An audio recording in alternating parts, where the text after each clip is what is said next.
ಇನ್ನು ಎಚ್ಡಿಕೆ ದಾರಿ ತಪ್ಪಿದ ಹೇಳಿಕೆನೇ ಕಾಂಗ್ರೆಸ್ಗೆ ಒಂದು ರೀತಿ ಬ್ರಹ್ಮಾಸ್ತ್ರವಾಗಿ ಸಿಕ್ಕಿದೆ. ಗ್ಯಾರಂಟಿ ಕದನದಲ್ಲಿ ಕಾಂಗ್ರೆಸ್ಗೆ ಈಗ ಮಹಿಳೆಯರೇ ಆಧಾರ.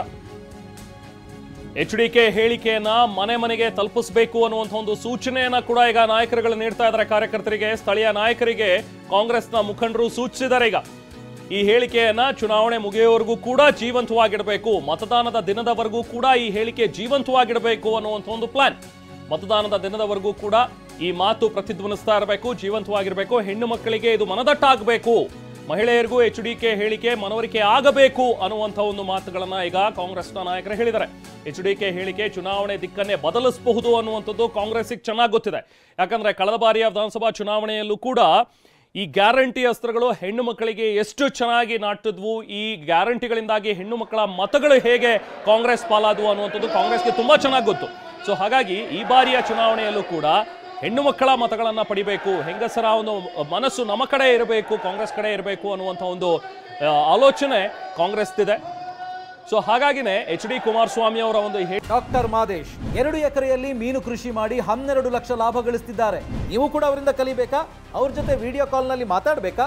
ಈಗಲೇ ಫ್ರೀಡಮ್ ಆಪ್ ಡೌನ್ಲೋಡ್ ಮಾಡಿ. ಹೇಳಿಕೆಯನ್ನು ಜೀವಂತವಾಗಿ ಇಡೋದಕ್ಕೆ ಕಾಂಗ್ರೆಸ್ ಪ್ಲಾನ್ ಮಾಡ್ತಾ ಇದೆ.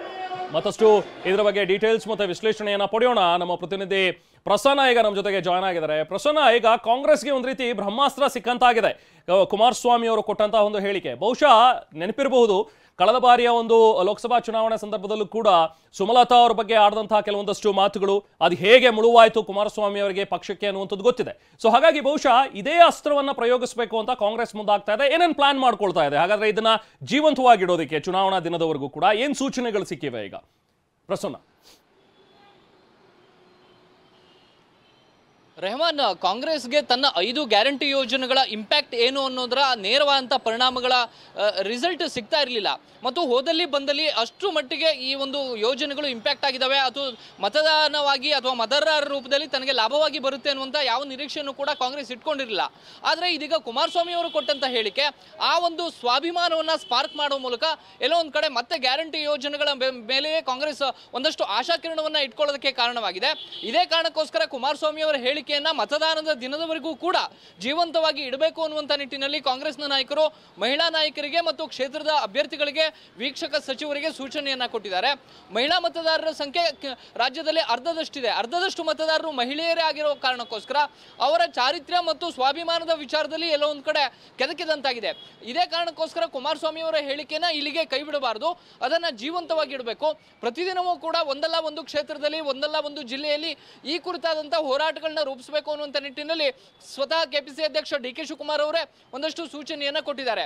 ನೇರವಾಗಿ ಇದು ಮಹಿಳಾ ಮತದಾರರ ಮೇಲೆ ಪರಿಣಾಮ ಬೀರುತ್ತೆ ಅನ್ನುವಂಥ ನಿಟ್ಟಿನಲ್ಲಿ ಕಾಂಗ್ರೆಸ್ ಯೋಚನೆಯನ್ನ ಮಾಡ್ತಾ ಇದೆ. ಒಂದು ಕಡೆ ಕಾಂಗ್ರೆಸ್ನ ಗ್ಯಾರಂಟಿ ಯೋಜನೆಗಳ ಮೂಲಕ ತಮ್ಮ ಲೈಫ್ ಹೇಗೆ ಬದಲಾಯಿತು ಅನ್ನುವಂಥ ನಿಟ್ಟಿನಲ್ಲಿ ಒಂದಷ್ಟು ಉದಾಹರಣೆಗಳನ್ನ ನೀಡಲಾಗ್ತಾ ಇದೆ. ಯಾವುದೋ ಒಬ್ಬ ಬಡ ಮಹಿಳೆ ಫ್ರಿಡ್ಜ್ ಅನ್ನ ತೆಗೆದುಕೊಂಡಿರುವಂಥದ್ದು, ಬಡ ವಿದ್ಯಾರ್ಥಿ ಈ ಒಂದು ಗ್ಯಾರಂಟಿ ಸ್ಕೀಮ್ ಮೂಲಕವೇ PUC ಪಾಸ್ ಮಾಡಿರುವಂಥದ್ದು, ಈ ರೀತಿಯ ಎಕ್ಸಾಂಪ್ಗಳ ಮೂಲಕ ತಮ್ಮ ಲೈಫ್ ಬದಲಾಗ್ತಿದೆ ಅನ್ನುವಂಥ ಒಂದು ಆಶಾಕಿರಣವನ್ನ ಮೂಡಿಸುವಂತ ಪ್ರಯತ್ನವನ್ನ ಕಾಂಗ್ರೆಸ್ ಮಾಡ್ತಾ ಇತ್ತು. ಅದರ ಜೊತೆಗೆ ಇದೀಗ ಕುಮಾರಸ್ವಾಮಿ ಅವರ ಹೇಳಿಕೆ ಎಲ್ಲೋ ಒಂದ್ ಕಡೆ ಮತ್ತಷ್ಟು ಮಹಿಳಾ ಮತದಾರರಿಗೆ ಆಕ್ರೋಶ ಕೆರಳುವಂತ ರೀತಿಯಲ್ಲಿ ಮಾಡುತ್ತೆ ಅನ್ನುವಂತ ಒಂದು ನಿರೀಕ್ಷೆನ ಕಾಂಗ್ರೆಸ್ ಇಟ್ಕೊಂಡಿದೆ. ಹೋದಲ್ಲಿ ಬಂದಲ್ಲಿ ಪ್ರತಿ ಮನೆಗೂ ಕೂಡ ಇದೇ ಅಂಶವನ್ನ, ಇದೇ ವಿಚಾರವನ್ನ ಮನದಟ್ಟು ಮಾಡಿಕೊಡುವಂತ ಪ್ರಯತ್ನವನ್ನ ಗ್ಯಾರಂಟಿ ಸಮಿತಿಗಳ ಸದಸ್ಯರು ಕೂಡ ಮಾಡಬೇಕು ಅನ್ನುವಂತ ಡೈರೆಕ್ಷನ್ ಅನ್ನು ನೀಡಲಾಗಿದೆ. ಮತ್ತು ನಾಯಕರು ಕೂಡ ಇದೇ ಅಂಶವನ್ನ ಇಟ್ಕೊಂಡು ಮಹಿಳಾ ಕಾರ್ಯಕರ್ತರು ಮತ್ತು ಮಹಿಳಾ ನಾಯಕಿಯರು ಇದನ್ನ ಹೋರಾಟದ ರೂಪದಲ್ಲಿ ತೆಗೆದುಕೊಂಡು ಹೋಗಬೇಕು ಅನ್ನುವಂತ ಸೂಚನೆಯನ್ನ ನೀಡಲಾಗಿದೆ. ಆ ಮೂಲಕ ಕಳೆದ ಲೋಕಸಭಾ ಚುನಾವಣೆಯಲ್ಲೂ ಕೂಡ JDS ಪಕ್ಷಕ್ಕೆ ತಾವು ಕೊಟ್ಟಂತಹ ಹೇಳಿಕೆಗಳೇ ಮಹಿಳಾ ವಿರೋಧಿ ಮತದಾರರು ಕ್ರಿಯೇಟ್ ಆಗೋದಕ್ಕೆ ಕಾರಣವಾಗಿತ್ತು. ಇದೀಗ ಕುಮಾರಸ್ವಾಮಿ ಅವರ ಹೇಳಿಕೆ ಕೂಡ ಅದೇ ಮಾದರಿಯಲ್ಲಿ ತಮಗೆ ಅನುಕೂಲ ಆಗುತ್ತೆ ಅನ್ನುವಂಥ ನಿಟ್ಟಿನಲ್ಲಿ ಕಾಂಗ್ರೆಸ್ ಯೋಚನೆಯನ್ನ ಮಾಡ್ತಾ ಇದೆ.